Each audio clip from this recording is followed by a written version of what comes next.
Indian temples, a mystery no one can solve. The past holds secrets, and we're here to uncover them. Stick with us as we dive into an incredible discovery. In the heart of Maharashtra, India, nestled among the towering cliffs of Ellora, lies a temple that even the most seasoned researchers dream of understanding.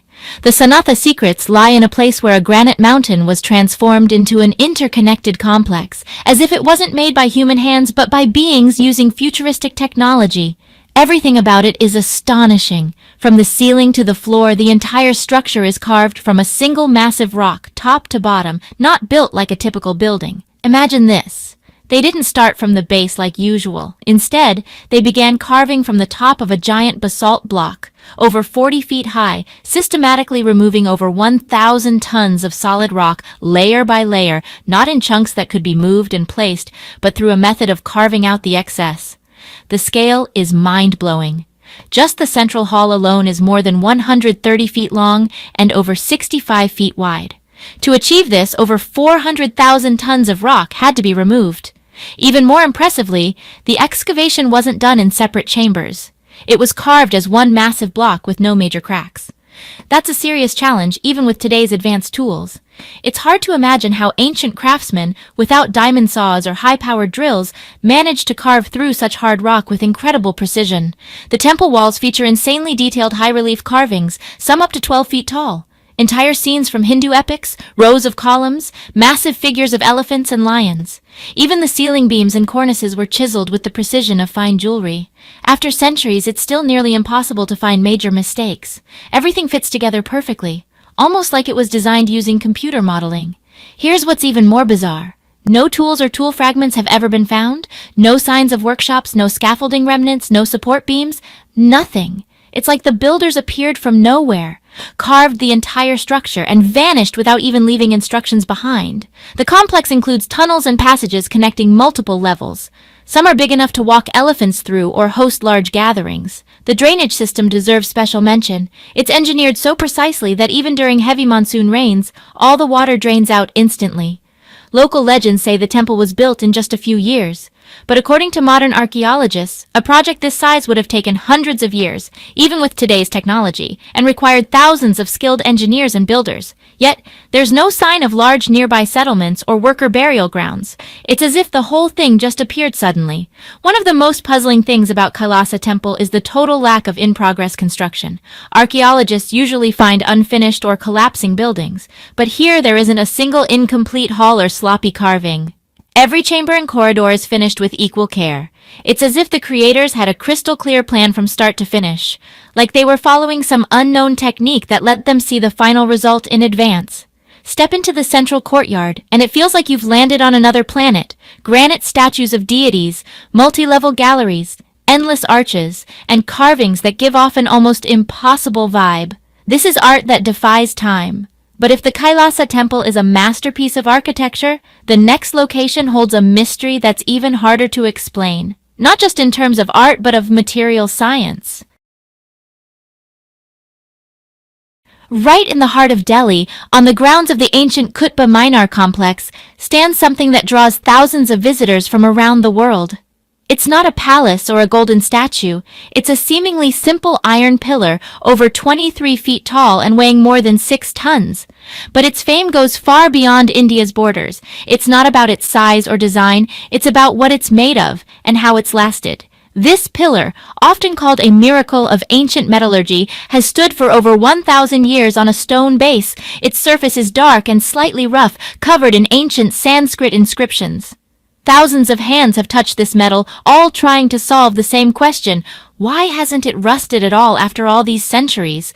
We all know how quickly regular iron corrodes outdoors. Rain, wind, and the blazing sun would usually destroy it.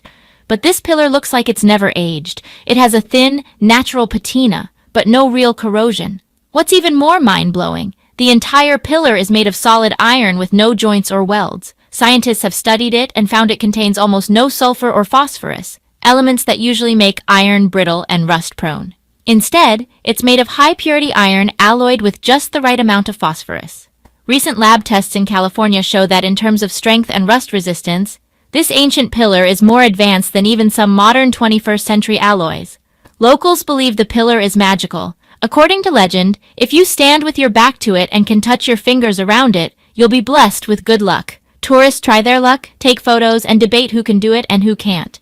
But honestly, the true mystery of the pillar is far more fascinating than any superstition. No one knows how it was made. The ancient formula has been lost.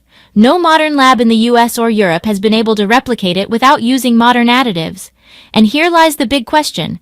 How did these ancient masters melt and purify that much iron, over 6 tons, without modern electric furnaces? To cast a pillar that size, they would have had to heat the ore to over 2,300 degrees Fahrenheit, then pour it into a mold and cool it without causing a single crack. Creating such a pillar would have required massive furnaces and a continuous air-blowing system. But strangely, there's no sign of any such workshops or related equipment anywhere nearby. A structure like that couldn't have been built by a single person. It would have taken full teams of specialists.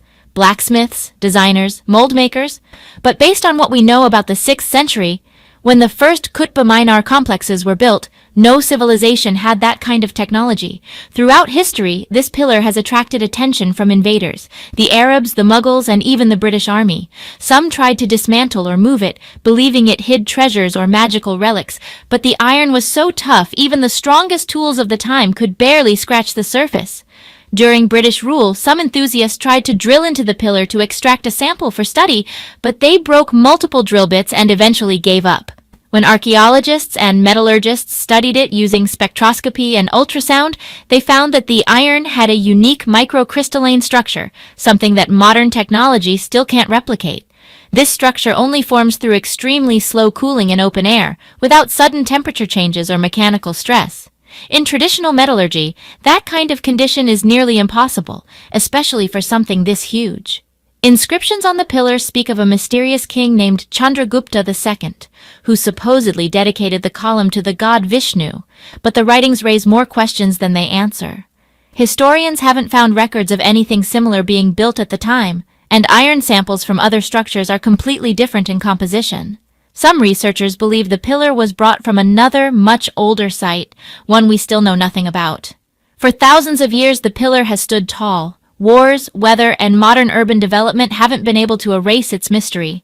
At sunset, as shadows stretch across the courtyard, the pillar catches the last rays of sunlight.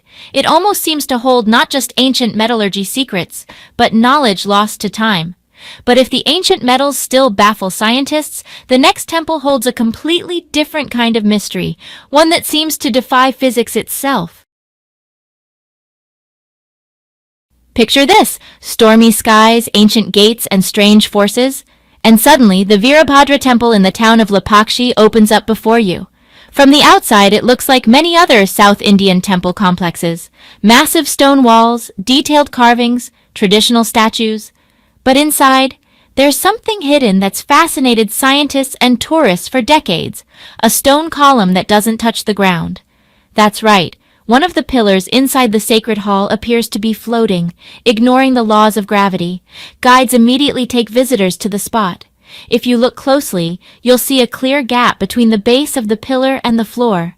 A thin ray of light passes through, and if you slide a piece of paper or fabric under it, it moves freely, like there's nothing in the way.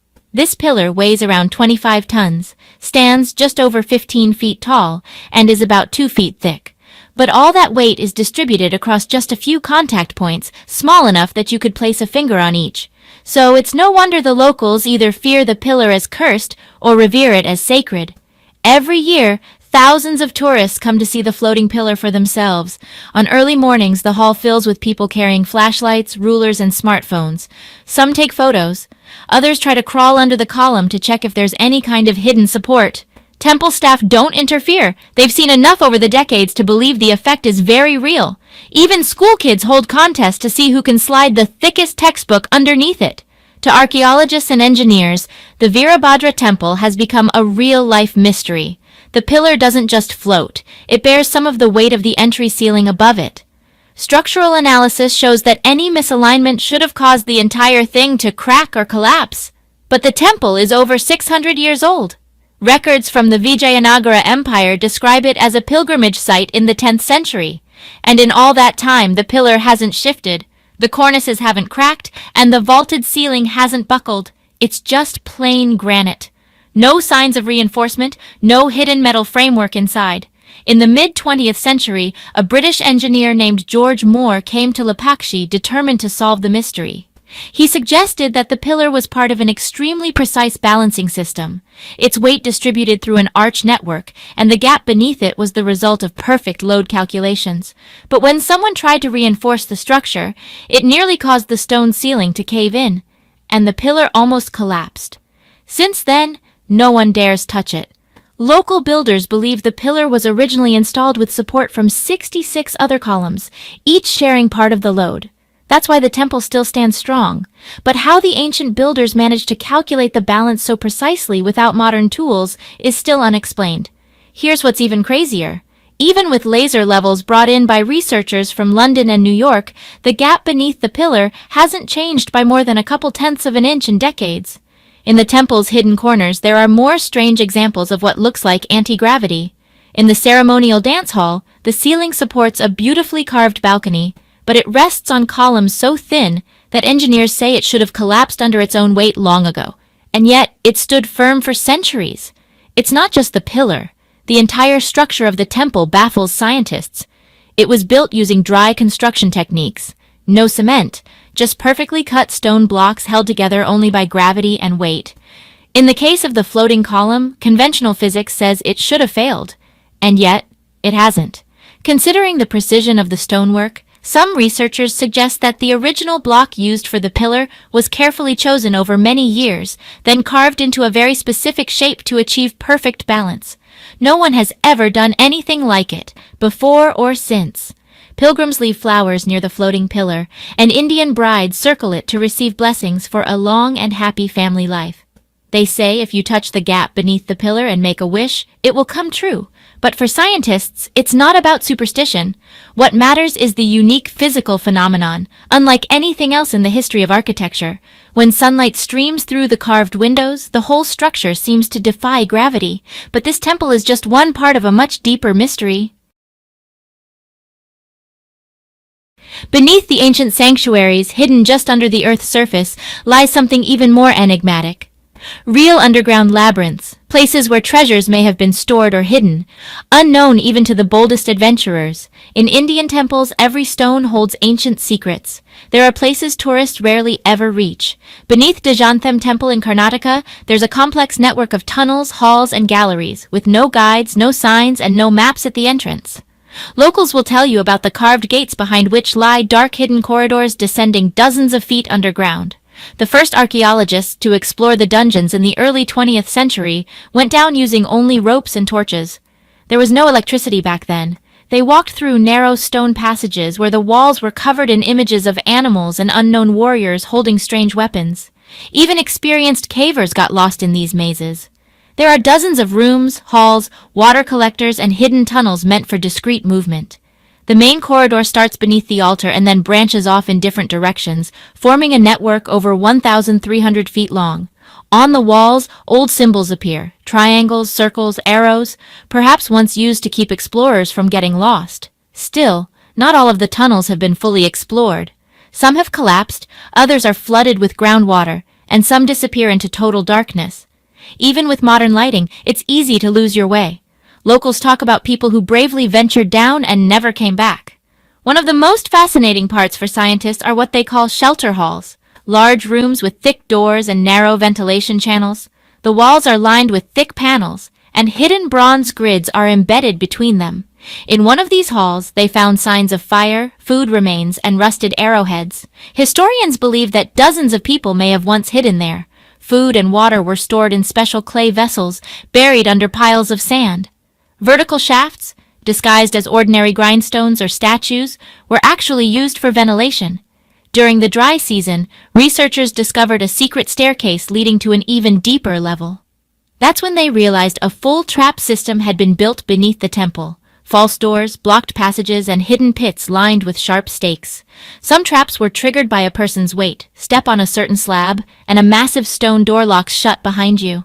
It's hard to believe such security measures were built without blueprints or modern tools. According to local legends, the Dejantham Labyrinths weren't just hiding treasure.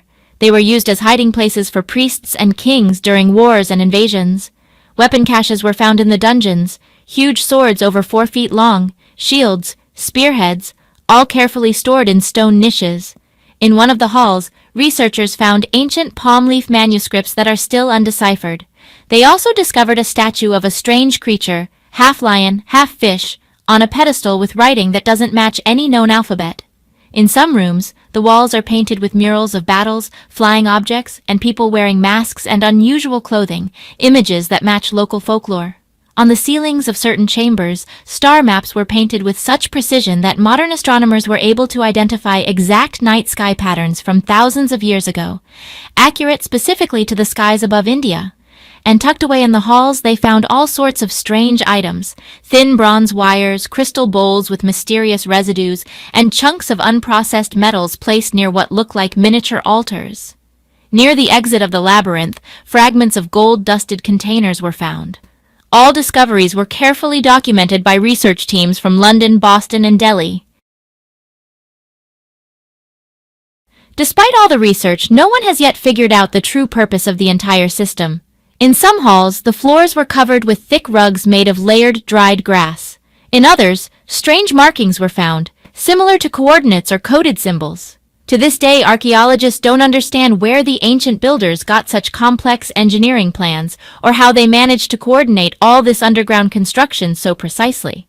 Sometimes, buried in the dust and stones, scientists found sealed jars, one of which contained water over 700 years old. Tests showed it hadn't evaporated, thanks to the vessel's special design.